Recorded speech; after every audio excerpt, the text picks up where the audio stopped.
juga nggak reach beliau. Ya saya yakin Ahmad Dhani sudah melihat ramai di sosial media kan, kalau misalnya memang beliau itu memang rendah hati dan punya hubungan yang baik, harusnya bisa reach saya juga kan, sudah sama saya juga, tapi sejauh ini belum ada. Jadi biarlah segala sesuatu ini bergulir proses hukum secara hukum gitu. Mas, kalau ada permintaan maaf nanti, apakah laporan akan dicabut? Belum tahu saya. Tapi dari Mas sendiri sama keluarga, apa sebenarnya yang diinginkan? Apakah permintaan maaf berupa atau seperti apa? Intinya gini, izin teman-teman sampaikan semuanya. Kenapa kami harus melangkahkan? Kenapa Bung Ryan harus melangkah ke Baris Krim Polri? Karena ini bukan hanya menyangkut pribadi, tapi ini menyangkut bahwa ada kehormatan yang dijaga, yaitu marga. Nah, keluarga juga. Permintaan maaf itu bukan berarti pidana seseorang sudah hilang. Semua teman-teman sudah tahu. Jadi biarkan ini berproses dengan baik di pihak yang berwenang. Nanti ada panggilan-panggilan, biar dijalani saja. Jadi kami berharap bahwa dalam proses ini juga diharapkan sangat objektif, tidak boleh nama satu orang pun yang kebal hukum tidak diproses. Jadi melalui proses yang sudah kami lewati hari ini, kami minta juga kepada teman-teman di sini untuk segera menindaklanjuti laporan kami. Demikian.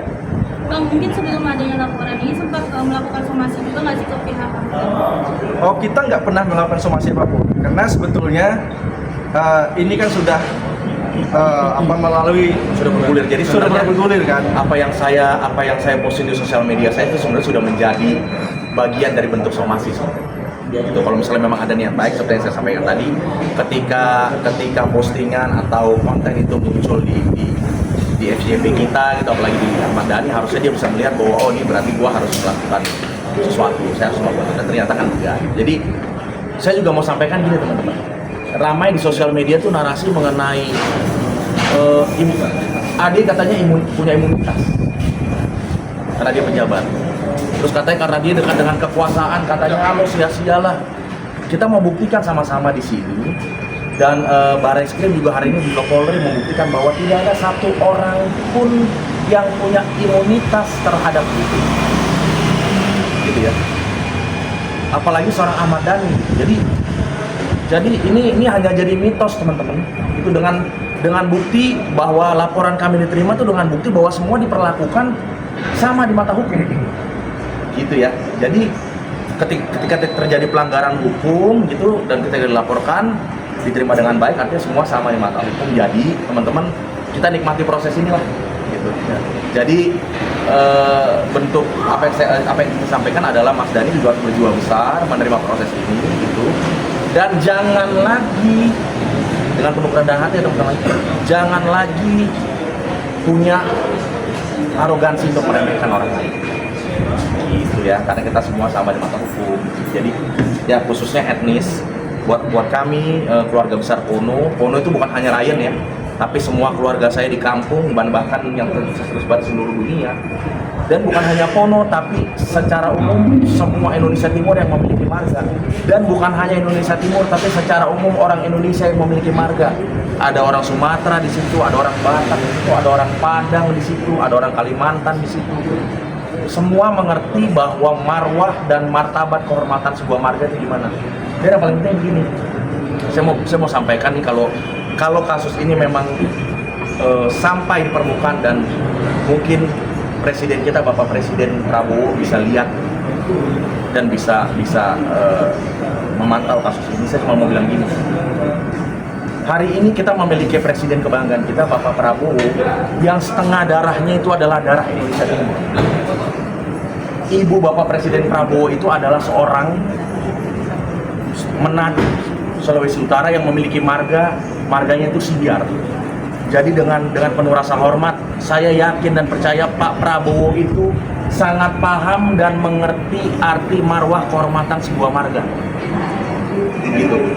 Jadi ini udah nggak bisa lari kemana-mana, substansi sudah jelas, gitu ya. Jadi mari kita hadapi secara gentleman. Kan Mas Dhani bilang kemarin kan di diskusi, saya ini bukan orang yang wise, saya ini orang yang menghadapi segala sesuatu itu radikal, gitu kan. Yuk, mari kita genapi keradikalan ini. gitu ya. Kami juga radikal, tapi radikal secara hukum ya, teman-teman ya. Tapi bukan orang radikal yang nggak tahu aturan, bukan orang radikal yang sok jagoan, sok punya power, tapi radikal kami semata-mata mengandalkan hukum. Ya, gitu. Tadi Bang, waktu itu kan pernah dianggap clear ya, Bang? Seperti apa?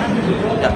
Kan laporan sudah diterima, tindak lanjut dari Polri, apakah melayangkan pelapor, mengajukan pelapor untuk saksi dari pelapor untuk diperiksa? Ya nanti itu Oh, Tadi adakah pembicaraan siap. dari Itu tentu proses itu kan akan dijalani sama oleh Baris Polri. Pasti nanti ada saksi dari pelapor, nanti juga saksi terlapor. Itu kan pasti akan diperiksa semua. Nah, kalau teman-teman melihat bahwa dalam kejadian perkara itu kan banyak itu.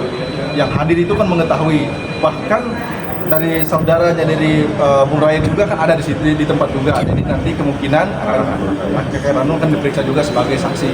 Nah, karena menyaksikan langsung peristiwa tersebut. Bang Ryan, waktu itu bukannya pernah bilang di postingannya kalau soal chat udah clear karena dia udah minta maaf.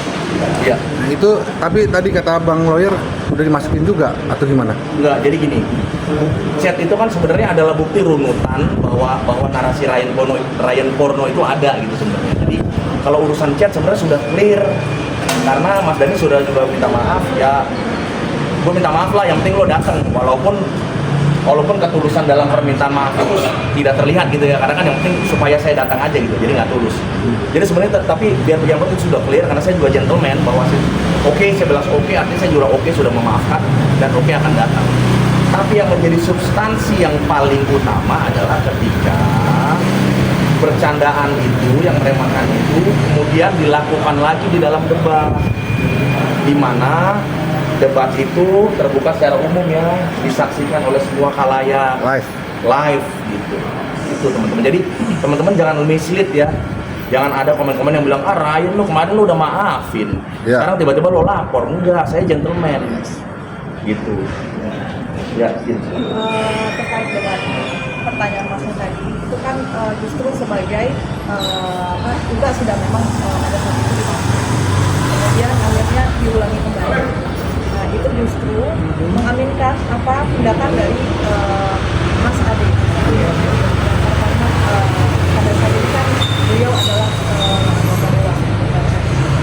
Itu termasuk pengantar lah dari menemukan kejadian yang ada, kronologinya seperti apa. Kemudian kalau yang kita laporkan itu kan khususnya pada peristiwa memang adanya penyerangan secara pribadi dengan narasi yang negatif dari pihak Pak Ade sendiri. Oke. Mas Ade akan lapor ke MKD nggak, Pak? Jadi gini teman-teman ya, sebetulnya kedatangan hari ini juga meresponi tantangan sebetulnya ini, ya kan? Kalau teman-teman melihat di sosial media kan beliau nantang nih, ya sudah laporkan saja. Ya hari ini kami terima tantangan itu toh, kami nggak takut intinya. Nah, terkait dengan KMKD, tentu kami akan melangkah ke MKD karena ini berkaitan dengan seorang jabatan publik yang seharusnya juga menjaga namanya etika, attitude, tapi tidak dilaksanakan baik. Oleh sebab itu kami juga rencananya besok, kemungkinan besok pukul 10 akan merapat ke Senayan.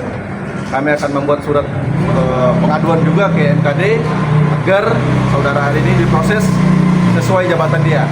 Demikian ya. Mas Ryan, kalau seandainya Ahmad Dhani mau beritikat baik gitu, menghampiri dan meminta maaf secara langsung, apakah laporannya akan tetap dilanjutkan? Udah ditanya, Kayaknya udah Bos. terlambat deh. Kayaknya sudah terlambat karena kita sudah terlanjur lapor. Tapi lagi-lagi ya seperti yang kita ulang-ulang terus bahwa kita hanya merespon apa yang menjadi permintaan dari Mas Dhani sebenarnya. Kalau ada kesalahan, ada pelanggaran, lapor aja. Dan terbukti di semua bukti konten di mana Mas Dhani diwawancara, beliau nggak takut kok. Jadi ya kita tunggu aja proses yang pertama, dan saya sih lebih mau menginformasi sama teman-teman ya, entah Banter atau siapapun yang bilang bahwa seorang anggota dewan itu punya power. Sebenarnya salah konsep itu. Justru semakin pangkat, semakin jabatan orang semakin tinggi, justru perilaku mereka semakin terbatas dalam tanda kutip. Mereka harus semakin mengontrol diri, ya, menjaga lisan, menjaga harga diri, dan menjaga marwah dari institusi masing-masing. Jadi sebenarnya ini menyedihkan teman-teman kalau teman-teman mau menyikapi, karena gini, kita hidup itu santai boleh tapi main-main jangan, kan gitu. Jadi ini menyedihkan. Jadi saya bertanya, lebih baik Mas Dhani ini memutuskan mau jadi anggota dewan atau mau jadi musisi. Kalau beliau tidak mampu menjalankan kedua entitas ini secara bersamaan gitu dengan etika yang harus dijunjung gitu, lebih baik memilih salah satu. Oke, saya kira cukup ya teman-teman.